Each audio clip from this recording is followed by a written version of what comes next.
Here for Central Coast Kenpo Karate. We're back with another Kenpo banger. We're going to be going over charging ram.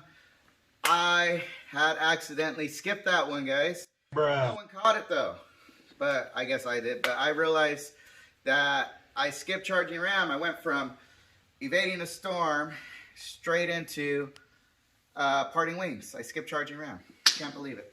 All right, charging ram against front tackle. Okay, so remember, there's different ways to tackle someone. You can go real low to the legs, to the hip, and then you can have like an upside tackle, like a wrap around this way. It's more like a football player in a way tackle, right? Come in, try to launch, clap, latch onto you, take you down to the ground, or just spear you to the ground like those wrestling spears, you know? Why not use force with force, like a parry, right? So, in this case, I'll show you how I teach it to my beginners when they first learn it. So, as I'm in my neutral bow here, closed fist, open, whatever you want, I tend to take this arm down as I see the head launching in, as the arms start to come in. So if the guy's coming in with the arms forward, so if I was going to tackle, usually it's out, then in. Okay, it's not like a mummy tack that you really, this is not often a tackle. I mean, I don't know, it would have to be someone like that, kind of ridiculous. Normally the person's going to walk in, wrap, and take you down. All right? So, when I see this momentum coming, I see that head coming in, but I see the arm as well. I shift off the circle, and I use a left palm strike, a hand sword, a hammer, whatever you want.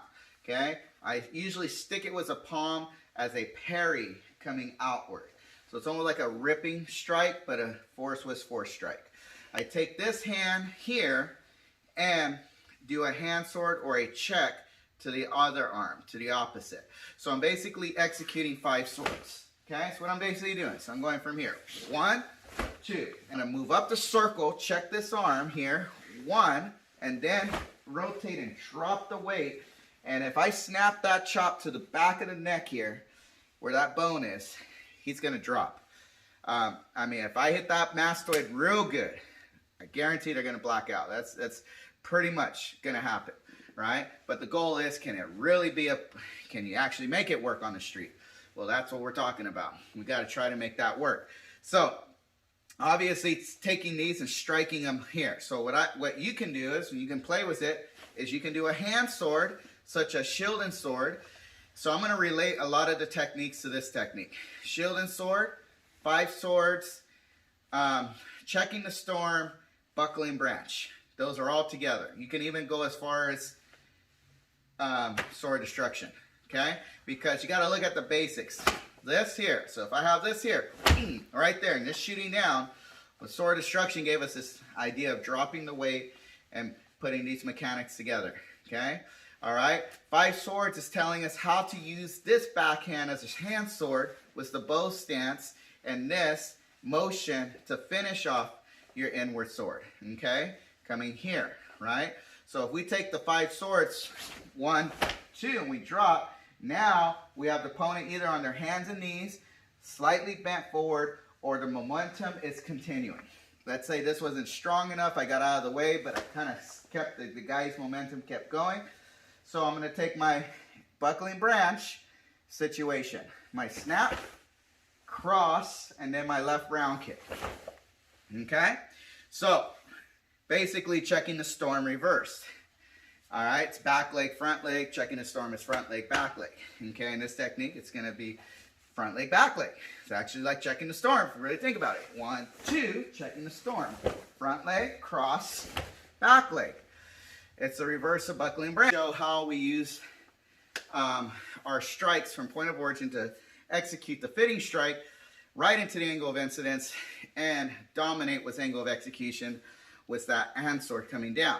But again, going over the old techniques, prep this for this technique. So really, this is like a grafted technique, to be honest. So I'm going to go ahead, demonstrate some technique, some of this on a bag. as well as some props and on a body as well. So you can take the right NutriBow, working this outward palm claw, fits right to the jaw hinge here, and that's where I'm aiming this shot towards the opponent. So I can take also the ear with me, I can compound that as well. So if we go into a right fighting stance here, and I just have this come in, as a beginner student, I would just isolate this motion here, and then again, good. And then once they isolate, they can circle this arm around like 5 swords, basically 5 swords. So we have 1, 2, okay? And once again, 1, 2, okay? That's the idea. So that's just something to play with. So I'll hold it from this angle so you can see me do it. So let's say she has the bag out. So once this bag comes in, I can strike it here. Okay, so I'm moving from point of origin, bam. The heel technique is I basically go from the palm to the jaw hinge, cutting this circle. So I'm making a circle like this with my right arm.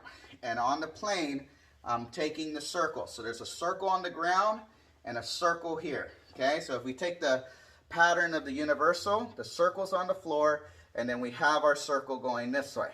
Okay, so with that, my footwork comes here, up the circle, like in a forward bow. Okay, so I cut the circle, get out of the way of the attacker, move the center line, but at the same time, this creates the circle, and this creates a line path of action coming this way. So I'm on a horizontal line. I can say diagonal line, whatever works for you guys, but I'm going to go down, out. So you'll see this here working. That's going this way, and this is going this way. So I have the circle and this horizontal line. Now, once I move up this circle and hit the opponent here, I continue this flow of action, dropping the weight. Now I'm on a horizontal line, and I'm going to continue working the horizontal line if the opponent stays stationary. If not, I'm going to go up the 45-degree line with my opponent continue to move. So in this case, I'm going to assume the opponent is still moving. So I'm going to use my crossovers, my front kick, my crossover here.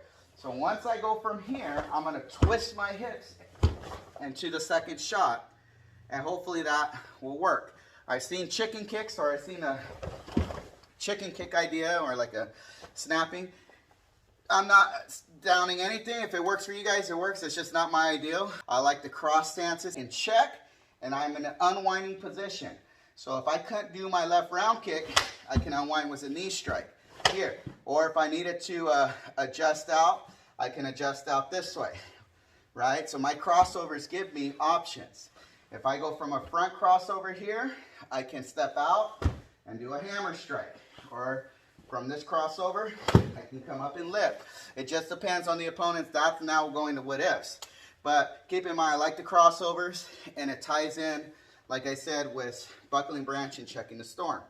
But I'm working this circle, and I'm working this circle, and I'm working this horizontal line. Okay?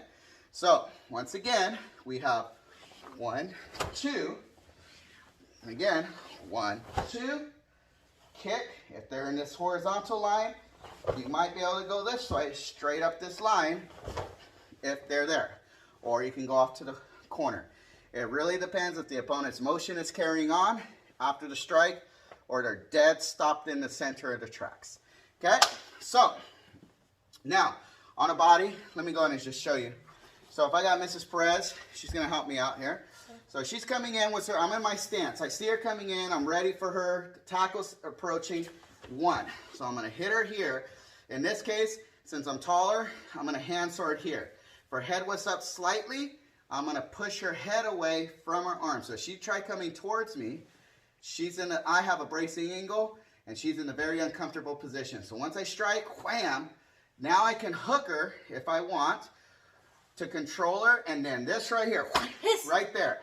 Now she's either going to be dead in her tracks, fall to the floor on her hands and knees, or stop, because she ain't going to just be like this. That ain't going to happen in real life, right? Or she's going to keep going. Let's say I missed her, wham, now I can follow her for the shots, and I can keep working my way up. But if I did 5 swords, let's come in. So I'm going to do like 5 swords. So I got 1, 2, rip here, 1, 2. here it is. There's my charging ram. Okay, so it's again those techniques as a beginner. If you're in the purple belt or orange belt stage, and you know your yellow belt techniques and orange techniques, you can start seeing that these are all one, or even higher belts. Sometimes there's green belts that are still barely putting the techniques together to relate them. That these combinations are basically extensions. They're what ifs, and they're grafting techniques, right? So I'll just do that beginning one more time. So we have this one, we have this here. So once I hit here, boom, right there, she can, if she's dead in her tracks, I'm working up my horizontal line. I can pull back to cat, kick to the ribs, solar plexus, wherever I want. It just depends where her hands are. Ideally, I kick to the ribs, because if we were going to look at the reaction, we could hit her here, hands go up, there's a rib shot, right? If her hands don't go up, and I hit her here, I'm going to kick her in the solar plexus, or to pick her up. Yes, sir. Right? So once I pick her up, regardless, I want that head snapping up, then I can cross, and there's the kick. If she's too close, do a knee shot, right? If she falls on all fours, yeah, it's even better.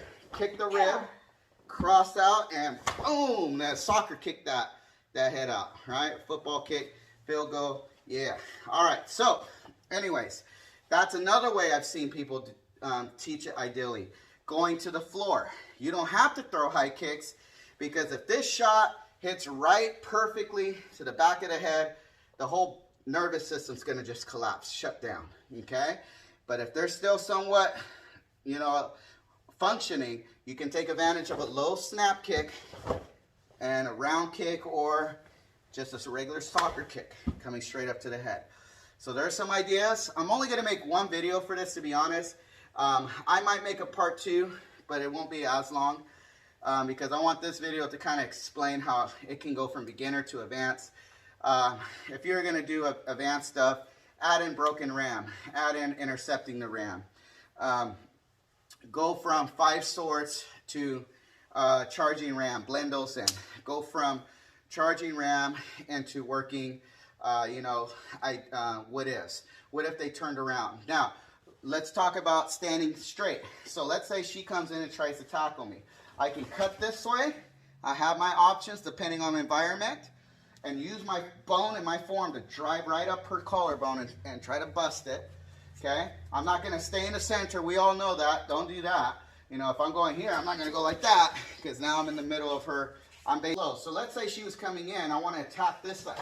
Well, I can start from attention, drive my bone right up her neck into the collarbone, because that's where it fits. And if I push here, she's in a bad position, right? I could take my hand sword and torque it out as well, okay? But I'm going to strike this radial nerve right here.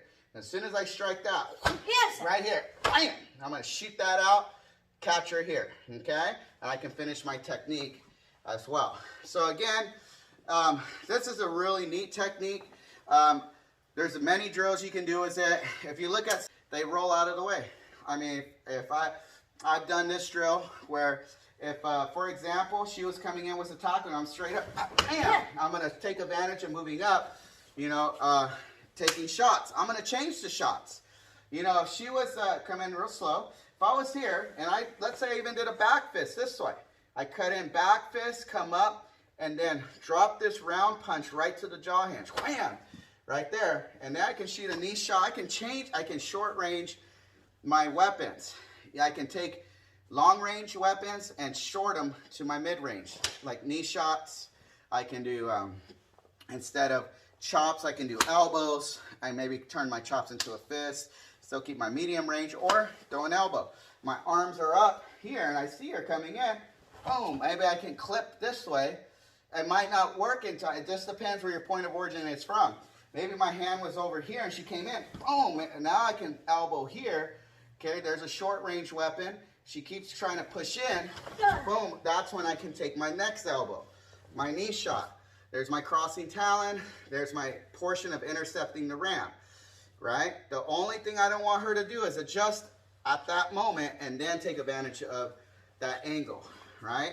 So I have to really disrupt that tackle attack right off the bat, right out of the gates. Even if I make a miss, even if they come in, let's say she was here and I didn't have time to strike. That's another drill. What if I was looking at you guys saying, hey, how's it going? What's up? Oh, shoot, I got to move out of the way. All right? I just roll out. But what if I roll out and smack her with a back fist? When my hands go, wham, right here. Ooh, nice. Now it might have stunned her, but if she tries to adjust, there's my charging round. 1, 2, and I can adjust right back into my shots. Okay? Okay, so I hope this was useful information, guys. I tried taking stuff from forums and blending them with our techniques, drills that you can do, bag work you can do.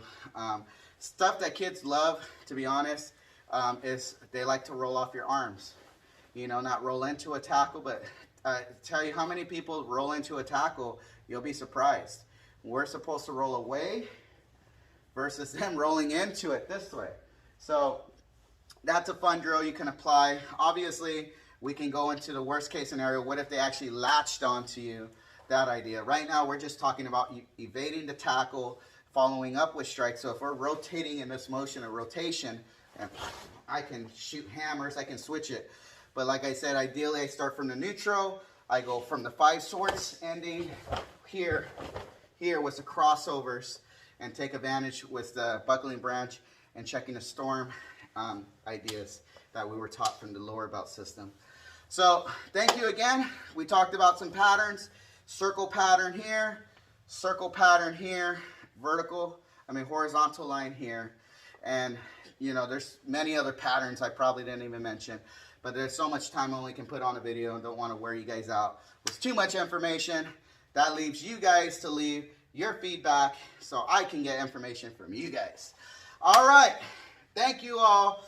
We're going to continue moving up. We love helping, sharing our knowledge, sharing our Kenpo with others. Guys, we appreciate the feedback. Stay positive, stay healthy, be safe, and you guys have a great Thanksgiving. I hope you enjoy yourselves, and we'll see you next time. Take care. Thanks for watching the video. Click on the bell and subscribe to the YouTube channel.